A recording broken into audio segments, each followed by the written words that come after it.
وفوض أمري إلى الله إن الله بصير بالعباد. أعوذ بالله السميع العليم من الشيطان اللعين الرجيم. بسم الله الرحمن الرحيم. الحمد لله الذي علا في توحده وتنا في تفرده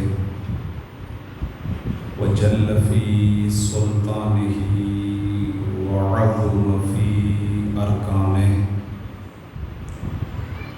وأحاط بكل شيء علما وهو في مكانه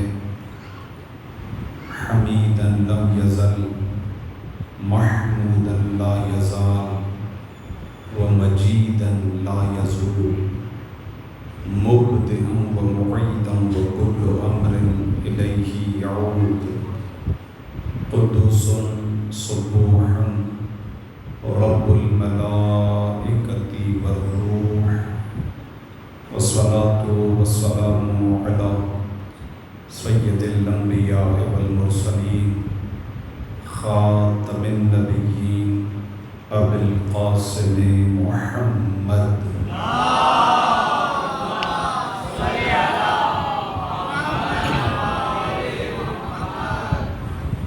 وعلى أهل بيته الطيبين الطاهرين لا سيما بقية الله في الأرضين الذين أذهب الله عنهم الرجس وطهرهم تطهيرا.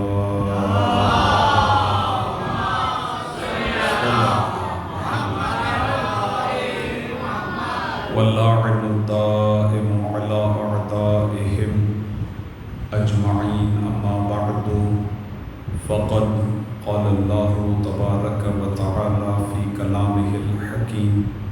بسم الله الرحمن الرحيم. اليوم أكملت لكم دينكم وأتممت عليكم نعمتي ورضيت لكم الإسلام دينا.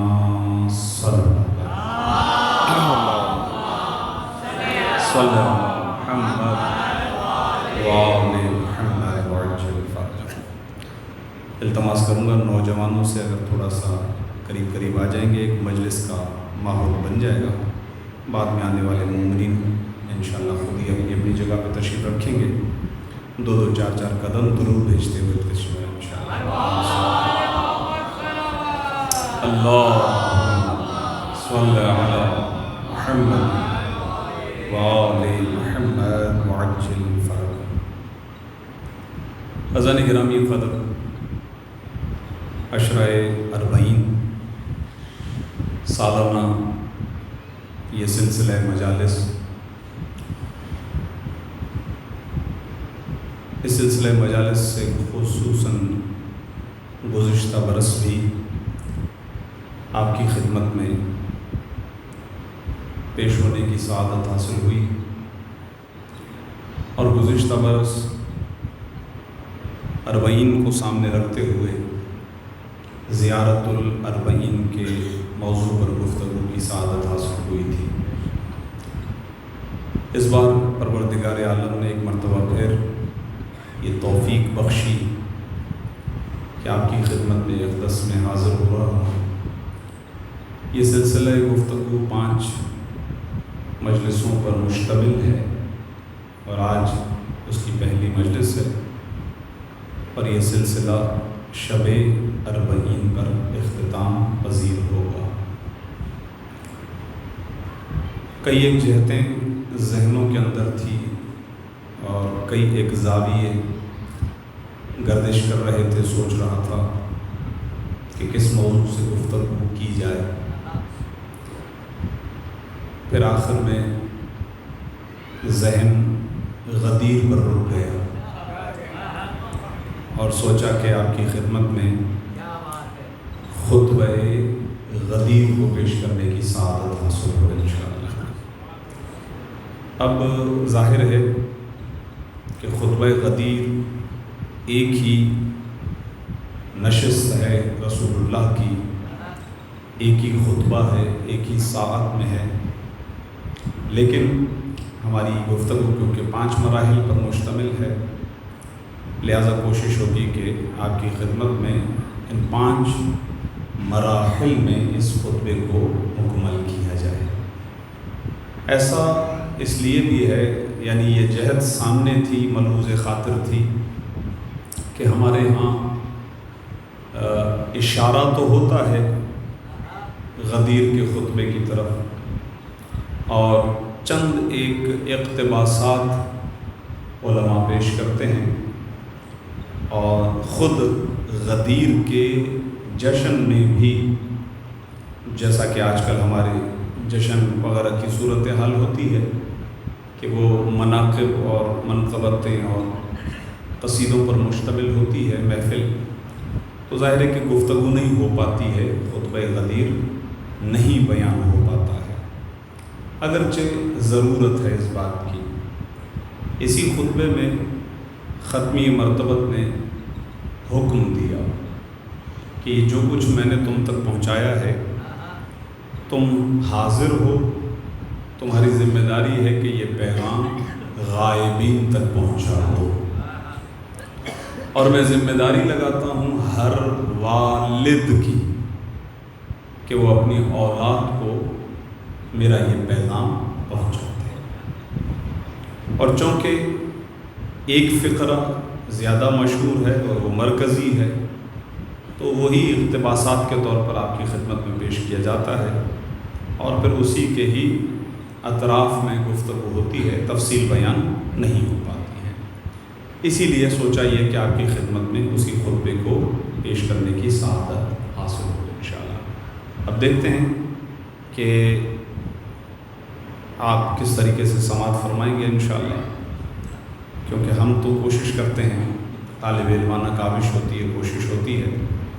آج چونکہ گفتگو کافی دیر سے شروع ہوئی ہے، کچھ باتیں مقدماتی ہیں، اور پھر انشاءاللہ سلسلہ گفتگو کو ہم آگے بڑھائیں گے۔ ایک مرتبہ درود بھیجیں بآواز بلند انشاءاللہ۔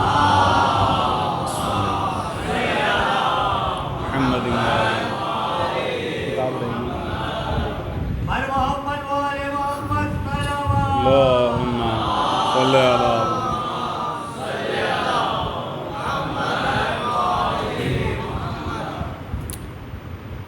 ایک مقدمہ آپ کی خدمت میں پیش کرنا چاہوں گا، آپ اسے غور سے سماعت فرمائیے، خاص طور پر ہمارے نوجوان۔ پروردگار عالم نے سورہ مبارک بقرہ کی آیت نمبر 30 سے ایک گفتگو کا آغاز کیا ہے۔ اگرچہ وہ کلام، وہ مضمون، وہ بات کہ جو وہاں بیان ہوئی ہے، وہ قرآن میں متفرق اور مختلف مقامات پر پروردگار نے مختلف الفاظ میں اس کو بیان فرمایا، لیکن جب آپ ابتدا سے سورہ مبارک بقرہ سے شروع کریں گے تو آپ کو وہ گفتگو آیت نمبر 30 سے شروع ملے گی۔ وَإِذْ قَالَ رَبُّكَ لِلْمَلَائِكَةِ إِنِّي جَاعِلٌ فِي الْأَرْضِ خَلِيفَةً۔ اور یاد کرو اے رسول اس وقت کو کہ جب تمہارے رب نے ملائکہ سے یہ کہا کہ میں زمین میں اپنا خلیفہ بنانے جا رہا ہوں، اپنا خلیفہ، اپنا جانشین۔ یہاں سے ایک گفتگو شروع ہوتی ہے، اور پھر آپ ظاہر ہے کہ وہ ایک ایک گفتگو اس طریقے سے وہاں پر ہے کہ مکالمہ ہے فرشتوں کا پروردگار عالم سے، اور مفسرین نے ائمہ معصومین علیہ السلام کی روشنی میں اس مکالمے کے کئی ایک پہلوؤں کو ذکر کیا ہے، ملائکہ نے جو کہا وہ کیوں کہا، لیکن آغاز اس طریقے سے ہوا کہ پروردگار نے ارشاد فرمایا میں زمین میں اپنا نمائندہ، اپنا خلیفہ بنانے جا رہا ہوں۔ لفظ خلیفہ استعمال کیا پروردگار نے اور اسے نسبت دی اپنی طرف۔ اس کا مطلب یہ ہے کہ پہلے دن سے اس اصول کو سامنے رکھ دیا کہ خلیفہ تم مت بنا بیٹھنا، خلیفہ بنا۔